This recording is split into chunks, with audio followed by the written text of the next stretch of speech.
जय हिंद साथियों, स्वागत है आप सभी का क्लास 12th केमिस्ट्री के एक और इम्पॉर्टेंट वीडियो में। तो आज की इस प्यारी सी वीडियो में हम लोग पढ़ने वाले हैं क्लास 12th केमिस्ट्री के 5 महत्वपूर्ण लघु उत्तरीय प्रश्न जो कि आपके 2024 में पूछे गए हैं, यानी कि जस्ट पिछले साल यानी 2024 में ये आए थे भैया। और ये एग्जाम में हर एक क्वेश्चन 3-3 नंबर में आप लोग को देखने को मिलने वाला है। इसमें न्यूमेरिकल भी है, तो वीडियो को बहुत ज़्यादा ध्यान से देखिएगा क्योंकि ये पिछले साल आए हुए क्वेश्चन है और हो सकता है कि इस बार आपके में भी ये रिपीट हो जाए। तो चलिए जल्दी से अपनी वीडियो को स्टार्ट करते हैं और एक एक करके सारे क्वेश्चन आपको समझाते हैं। तो देखिए, जैसे कि पहला हमारा क्वेश्चन है कि कांच को अतिशीतित द्रव क्यों माना जाता है। तो ये है केमिस्ट्री का क्वेश्चन कि कांच को अतिशीतित द्रव क्यों मानते हैं। क्या होता है ये अतिशीतित द्रव, पढ़ते हैं हम लोग कि कांच को अतिशीतित द्रव इसलिए माना जाता है क्योंकि ये ठोस होते हैं।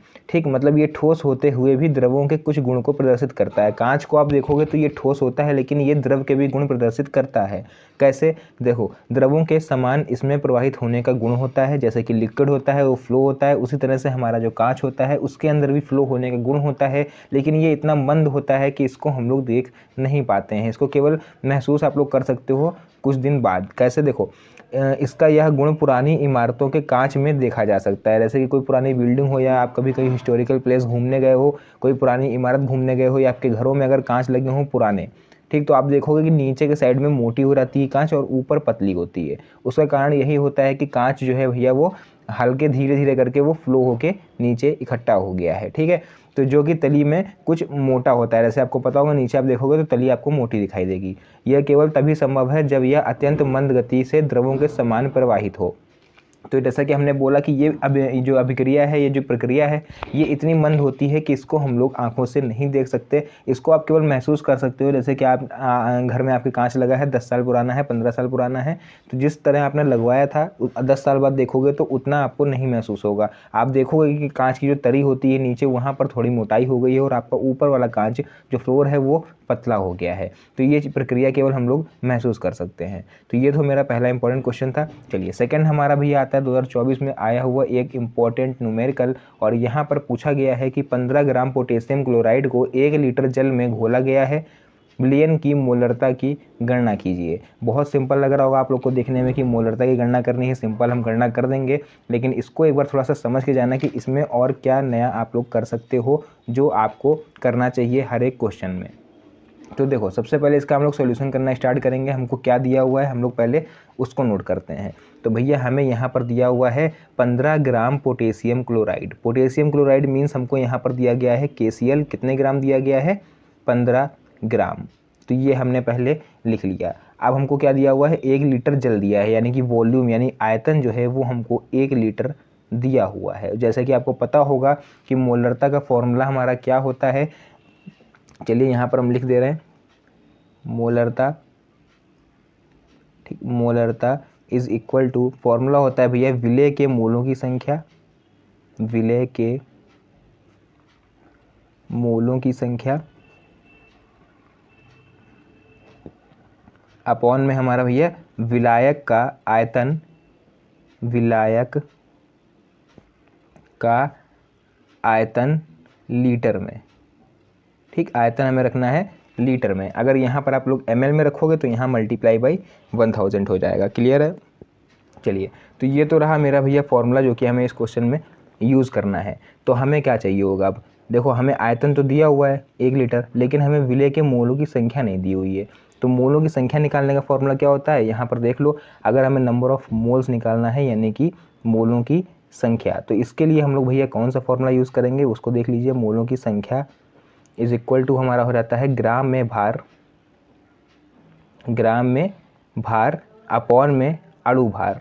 ठीक, अणु भार किसका, विलय का। क्लियर है, विलय की ही मोलों की संख्या हमें निकालनी है यहाँ पर KCl में। तो भैया यहाँ पर देख लो ग्राम में भार कितना दिया हुआ है हमको, 15 दिया हुआ है, 15 ग्राम, और अणु भार हमको नहीं पता है। तो भैया अणु भार यहाँ पर निकाल लेते हैं हम लोग, है ना। तो यहाँ लिखेंगे KCl का अणु भार।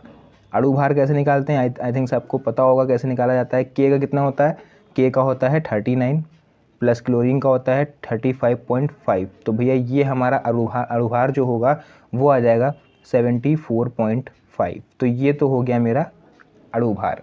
क्लियर है, 74.5। तो बस अब क्या करना है, अब यहाँ पर सीधे वैल्यू रख दो अणु भार में 74.5।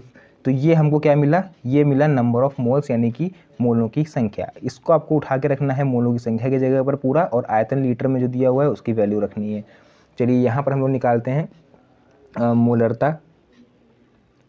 मोलरता बराबर जो हो जाएगी, मोलों की संख्या भैया दी हुई है 15/74.5 और आयतन लीटर में है यानी कि 1। तो ये 1 तो निगलेक्ट हो जाएगा, तो हमारे पास क्या बचेगा 15/74.5 यही बचेगा। उसके बाद आप इसको यहाँ से पॉइंट हटाओगे, एक जीरो बढ़ाओगे और इसको और ज़्यादा आप सॉल्व करोगे तो भैया आपके पास आ जाएगा 0.20 मोल प्रति लीटर। मोल प्रति लीटर होता है इसकी यूनिट यानी कि मात्रक। तो ये आ जाएगा इसका आपका आंसर। क्लियर है? देख लिया क्वेश्चन कैसे करना है। इसी तरह से आपको एग्जाम में करना है सेम इसी पैटर्न पर, ताकि एग्जामिनर को आपको मौका नहीं देना है नंबर काटने का। चलिए बढ़ते हैं हम लोग अपने नेक्स्ट क्वेश्चन की तरफ। नेक्स्ट है हमारा परासरण तथा विसरण में प्रमुख अंतर बताइए। परासरण और विसरण क्या होता है देख लो। परासरण एक साइड हेडिंग डालेंगे, लिखेंगे परासरण में अर्धपारगम्य झिल्ली का होना अनिवार्य है। अर्धपारगम्य झिल्ली का क्या काम होता है हमने आपको पिछली वीडियो में बताया था। जो लोग मेरी परमानेंट वीडियो देखते हैं उन्हें पता होगा अर्धपारगम्य झिल्ली क्या होती है। एक लिक्विड मान लीजिए भरा हुआ है, आपको मैं एक बार फिर से बता देना जो लोग नए हो। इस तरह से मान लो कोई पॉट रखा हुआ है, बर्तन है ना, और बीच में यहाँ पर भैया लगा दी जाएगी मान लीजिए अर्धपारगम्य झिल्ली। इस तरह से इसके बीच में झिल्ली डाल दी गई, एक अर्धपारगम्य झिल्ली। ठीक, तो ये क्या करेगा देखो, इधर वाला जो विलयन है मेरा वो है कम सांद्रता। ठीक, कम सांद्रता यानी कि डाइल्यूट कंसंट्रेशन, और इधर मेरी हो जाएगी अधिक सांद्रता। ठीक, अधिक सांद्रता। अब ये इस विलयन का काम केवल इतना होता है, अर्धपारगम्य झिल्ली का, ये है हमारी अर्धपारगम्य झिल्ली। ठीक, अर्धपारगम्य झिल्ली। तो इसका काम केवल इतना होता है कि जो कम सांद्रता वाले अणु होते हैं, यानी कि अगर हम इधर मान लें विलेय, ठीक, और इधर मान लें विलायक। विलेय विलायक पता है, जैसे विलायक हमारा होता है भैया पानी और विलेय होती है हमारी चीनी। ठीक, जो शरबत बनता है उसको विलयन बोलते हैं। तो इस अर्धपारगम्य झिल्ली का काम इतना होता है कि कम सांद्रता से अधिक सांद्रता की ओर विलेय के अणुओं को जाने देती है। मतलब इधर वाले इधर जा सकते हैं और इधर वाले इधर नहीं जा सकते, यानी कि कम सांद्रता से अधिक सांद्रता की ओर ये प्रवाहित होती है, लेकिन अधिक सांद्रता वाले को इधर नहीं जाने देती। एक तरह से ये बॉर्डर समझ लो इंडिया पाकिस्तान का। क्लियर है? इस तरह समझ लो, ऐसे पाकिस्तानी जो है हम लोगों में घुस जाते हैं इधर, है ना, लेकिन हम लोग उधर नहीं जाते हैं। समझ में आया बात? तो इसी तरह से हम लोग इसको समझ सकते हैं। अर्धपारगम्य झिल्ली एक तरह से बॉर्डर की तरह होती है, जो कम सांद्रता वाले अणुओं को अधिक सांद्रता वाले अणुओं की ओर जाने देती है। क्लियर है? तो यही क्रिया जो हमने आपको बताई इधर से उधर जाने की, यही होती है परासरण। देखो इसमें क्या है, इसमें विसरण के लिए अर्धपारगम्य झिल्ली का होना आवश्यक है। ठीक है, मतलब ये एक ऐसा, थोड़ा यहाँ पे मिस्टेक हो गया हम लोग से, कि ये अर्धपारगम्य झिल्ली चाहे परासरण हो चाहे विसरण हो, दोनों में होती है बीच में, लेकिन अभी हम इसका काम आपको बताएंगे। अर्धपारगम्य झिल्ली का काम यहाँ पर थोड़ा डिफरेंट रहने वाला है।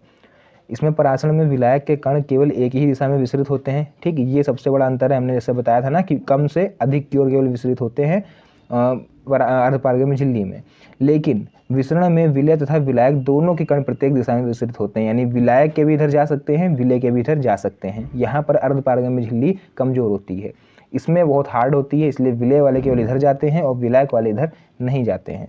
क्लियर है? तो देखो इसमें क्या है, परासरण क्रिया केवल द्रव अवस्था में ही हो सकती है। जो परासरण क्रिया है हमने बताया था लिक्विड होगा, जब इधर पानी भरा था, हमने याद है अभी ये डायग्राम बनाया था, तो ये केवल द्रव में हो सकती है, जबकि ये ठोस, द्रव, गैस और किसी भी अवस्था में हो सकती है विसरण। क्लियर हो गया अंतर? चलिए नेक्स्ट हम लोग एक और क्वेश्चन अभी देखेंगे। यहाँ पर लिखा हुआ है प्रबल तथा दुर्बल वैद्युत अपघट्य क्या होते हैं। तो प्रबल तथा दुर्बल वैद्युत अपघट्य, तो यहाँ पर भैया प्रबल वैद्युत अपघट्य जो होते हैं हमारे, वो हो जाएंगे वे वैद्युत अपघट्य जो जलीय विलयन में या अन्य ध्रुवीय विलायकों के साथ बने विलयन में लगभग पूर्णतः आयनित हो जाते हैं, प्रबल वैद्युत अपघट्य कहलाते हैं।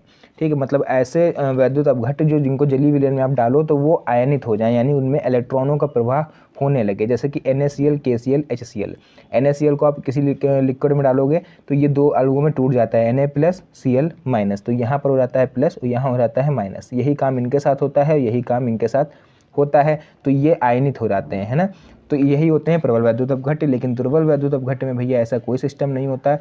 तो वे वैद्युत अपघट्य जिनका जलीय विलयन में या ध्रुवीय विलायकों के साथ बने विलयन में बहुत कम आयनन होता है, यहाँ तक कि अत्यधिक तन्यता पर भी पूर्णतः आयनित नहीं होते, दुर्बल वैद्युत अपघट्य कहलाते हैं। इसका एग्जाम्पल के थ्रू आप लोग देख सकते हो CH3COOH यानी एसिटिक एसिड है, इसको आप पानी में डालोगे तो ये टूटेगा नहीं, ठीक। NaCl की तरह ये नहीं टूटेगा, मतलब इसमें टूट भी जाएगा तो इसमें धारा प्रवाहित नहीं होगी, लेकिन NaCl होते हैं इसमें धारा प्रवाहित हो सकती है क्योंकि ये प्रबल वैद्युत अपघट्य होते हैं।